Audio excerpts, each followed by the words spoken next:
बच्चों, आज हम अध्ययन करेंगे भू राजस्व बंदोबस्त। भू राजस्व बंदोबस्त प्राचीन काल में किस तरह का था। मध्यकाल में जब शेरशाह और अकबर द्वारा इसमें महत्वपूर्ण सुधार किए गए तो इसका स्वरूप किस तरह का रहा।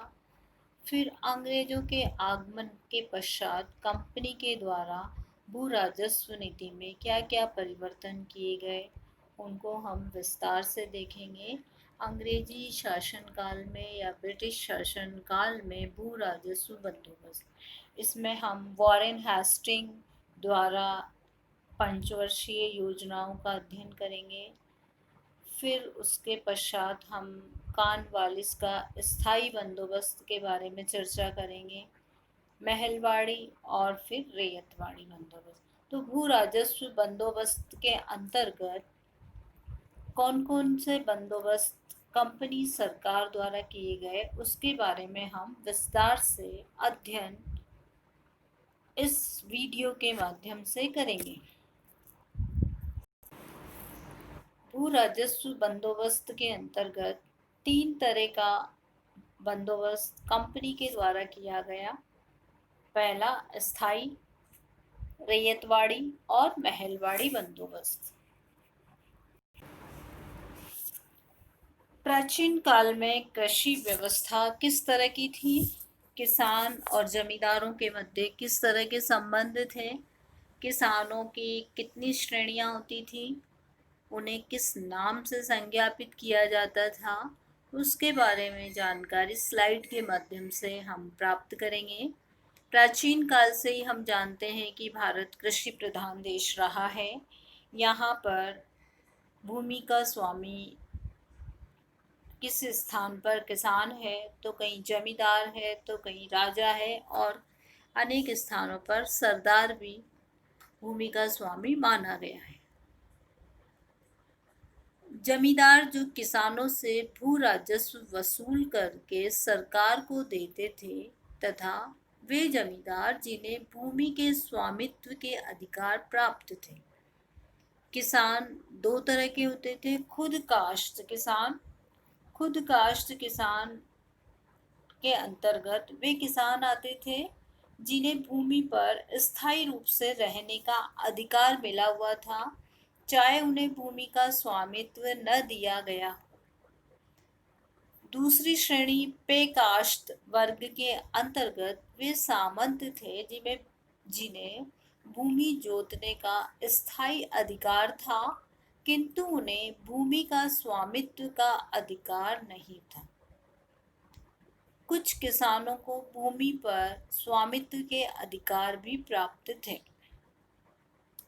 तो बच्चों, हमने ये देखा प्राचीन काल में भूमि का स्वामी कौन कौन होता था। किसान भी हो सकता था, जमींदार भी होता था, राजा भी होता था और सरदार भी होता था। जमींदारों के भी हमने देखे 2 तरह के वर्ग होते थे। किसान भी 2 श्रेणियां थी, खुद काश्त, पे काश्त, जिन्हें भूमि खुद काश्त को किसान को तो भूमि पर स्थायी रूप से रहने का अधिकार दिया गया था, और पे काश्त को भूमि जोतने का अधिकार प्राप्त था। अब हम देखेंगे मध्यकाल में इस कृषि व्यवस्था में क्या परिवर्तन दृष्टिगोचर हुए। मध्यकाल जो माना जाता है, मुस्लिम आक्रमण के साथ कुतुबुद्दीन ऐबक द्वारा सल्तनत काल की स्थापना की गई। तो मध्यकाल के अंतर्गत सल्तनत काल और मुगल काल। अब मुगल काल के अंतर्गत जिन शासकों के द्वारा भू राजस्व व्यवस्था में महत्वपूर्ण सुधार किए गए, उनमें प्रमुख थे शेरशाह सूरी, अफगान शासक था, जिसने हुमायूं को परास्त करके और भारत पर शासन स्थापित किया था। शेरशाह के पश्चात जिसके द्वारा शासन संपादित किया गया, मुगल सम्राट अकबर, उसके द्वारा भी भू राजस्व व्यवस्था में परिवर्तन किए गए।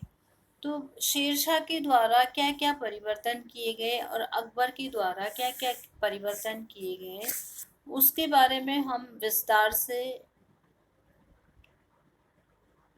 मुगल काल के दौरान पढ़ेंगे। यहाँ केवल हम ये इतना इतनी सी जानकारी लेंगे कि शेरशाह ने किस तरह से भूमि बंदोबस्त किया था और अकबर के द्वारा क्या परिवर्तन किए गए थे। इनकी व्यवस्था के अनुसार मुगल सम्राट से किसी क्षेत्र के जमींदार या सामंती अधिकार सम्राट को निश्चित राजस्व अदा करने का वायदा करके प्राप्त किए जा सकते थे। ऐसे जमींदारों को राज्य द्वारा बनाए गए नियमों के अनुसार ही किसान से लगान वसूल करना पड़ता था। यद्यपि इन जमींदारों को अपने प्रदेशों में शासन करने का अधिकार प्राप्त था, परंतु ये किसानों पर अत्याचार नहीं कर सकते थे। मुगल सम्राट का नियंत्रण ढीला पड़ने के समय प्रांतीय शासकों ने सम्राट के अधिकारों को अपने हाथों में ले लिया। उनके पास इतना समय नहीं था कि वे किसानों के हितों की ओर ध्यान देते। इसके अतिरिक्त निरंतर संघर्षों के कारण ही भी किसानों की खेती नष्ट होने लगी। ऐसी स्थिति में 1757 ईस्वी में कंपनी ने बंगाल के में 24 परगनों की जमींदारी प्राप्त की। उन्होंने राजस्व की वसूली को ठेके पर देना शुरू किया।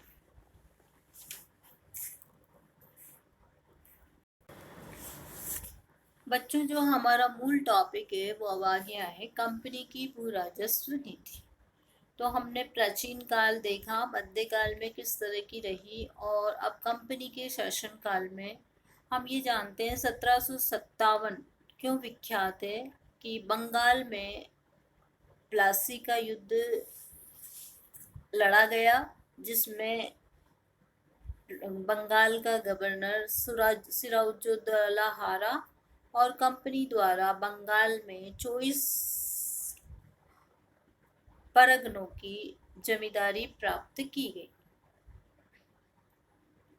और राजस्व की वसूली को ठेके पर देना प्रारंभ किया। कंपनी की भू राजस्व नीति 1765 में बंगाल सूबे के दीवानी अधिकार प्राप्त करते समय क्लायू ने इस प्रांत के प्रशासन की पूर्ण जिम्मेदारी को स्वीकार नहीं किया।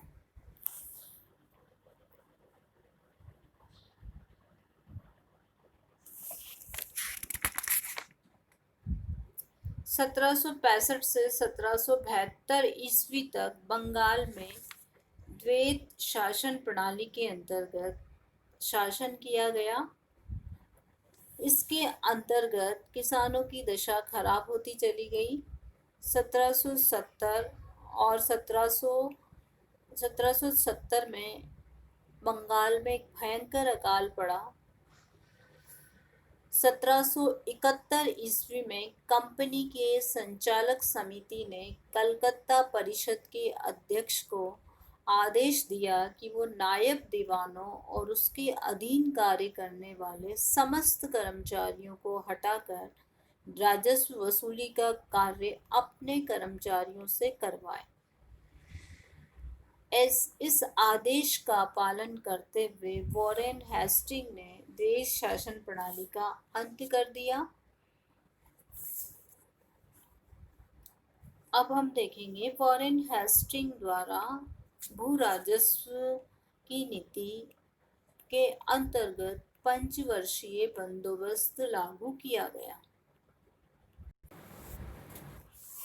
वॉरेन हेस्टिंग जो भारत के गवर्नर जनरल बन के आए थे, लॉर्ड क्लाइव ने जो बंगाल में द्वैत शासन प्रणाली अपनाई थी, अर्थात दोहरा शासन प्रणाली, उसको समाप्त किया था वॉरेन हेस्टिंग ने। किसानों की दशा दिन प्रतिदिन खराब होती जा रही थी। बंगाल में भयंकर अकाल पड़ा था। ऐसी स्थिति में उसके द्वारा पंचवर्षीय बंदोबस्त लागू किया गया और इसको लागू किया गया 1772 ईस्वी में। इस प्रणाली के अंतर्गत भूमि उन व्यक्तियों को 5 वर्ष के लिए दी जाने लगी जो सबसे अधिक लगान देने का वचन देते थे। इसके पश्चात 1773 में वॉरेन हेस्टिंग ने एक नई योजना लागू की। वॉरेन हेस्टिंग के सुधारों की असफलता का प्रमुख कारण था कि भारत की भू राजस्व व्यवस्था के संबंध में पर्याप्त जानकारी और अनुभव उन्हें नहीं था। इसलिए उसकी 5 वर्षीय योजना असफल सिद्ध हुई। वॉरेन हेस्टिंग के पश्चात लॉर्ड कॉर्नवालिस के द्वारा एक नवीन भू राजस्व नीति को अख्तियार किया गया, जिसे कॉर्नवालिस का स्थायी बंदोबस्त के नाम से जाना जाता है। लॉर्ड कॉर्नवालिस की भू राजस्व व्यवस्था। स्थायी बंदोबस्त 1790 में उसके द्वारा भू राजस्व व्यवस्था में एक नया बंदोबस्त, जिसे नाम दिया गया स्थायी बंदोबस्त। इस व्यवस्था में लगान की दर प्रति वर्ष निर्धारित करने के स्थान पर 10 वर्ष के लिए जमींदारों से समझौता किया जाता था। इस समझौते के सफल होने पर इसको स्थायी किया जाता था। सर्वप्रथम इसे 1793 में बंगाल और बिहार के प्रदेशों में स्थायी किया गया। उसके पश्चात उड़ीसा, बनारस और मद्रास में भी इसे लागू कर दिया गया।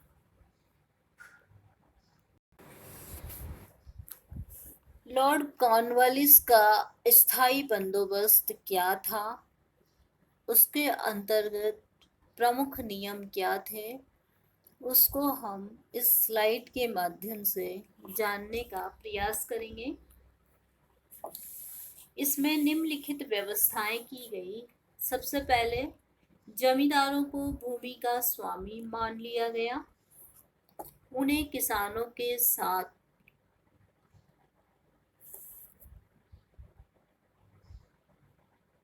संबंधों के मामलों में स्वतंत्र कर दिया गया, किंतु उन्हें आदेश दिए गए कि वो अपनी रैयत को पट्टे जारी करें और उन पट्टों में दोनों पक्षों के पारस्परिक संबंधों को स्पष्ट करें। तीसरा हम देखेंगे, रैयत को दिए गए पट्टे में उल्लेखित शर्तों का जमींदारों द्वारा उल्लंघन करने पर कृषकों को न्यायालय में जाने का अधिकार दिया गया। 1793 में जो भूस्वामी थे, उन्हें ये अधिकार दिए गए। भू राजस्व की दर 1765 ईस्वी की दर से दुगनी निश्चित की गई, क्योंकि कंपनी ये आशा करती थी कि स्थायी बंदोबस्त के फलस्वरूप उत्पादन में वृद्धि होगी, जमींदारों की आमदनी में वृद्धि होगी।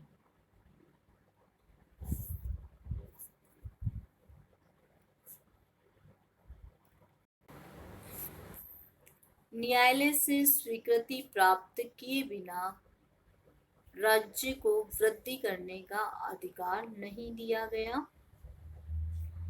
जमींदारों को लगान की निश्चित रकम का 89% सरकार को जमा कराना पड़ता था। पहले के समान जमींदार के उत्तराधिकारी अथवा उत्तराधिकारियों को उत्तराधिकार प्राप्त करते समय किसी प्रकार का नजराना नहीं पड़ेगा। जमींदारों के न्यायिक अधिकार समाप्त कर दिए गए। कंपनी की अनुमति के बिना जमींदार भूमि को बेच सकता था या गिरवी रख सकता था। इस प्रकार कॉर्नवालिस ने उन सब जमींदारों को भूस्वामित्व के अधिकार दे दिए जो 1793 ईस्वी में भूस्वामी थे। इन जमींदारों को सरकार से अनुमति लिए बिना भूमि को बेचने, दान देने, हस्तांतरित करने के अधिकार भी दिए गए। इसके पहले जमींदार राज्य के प्रतिनिधि के रूप में लगान इकट्ठा करते थे, किंतु अब वे भूस्वामी बन गए।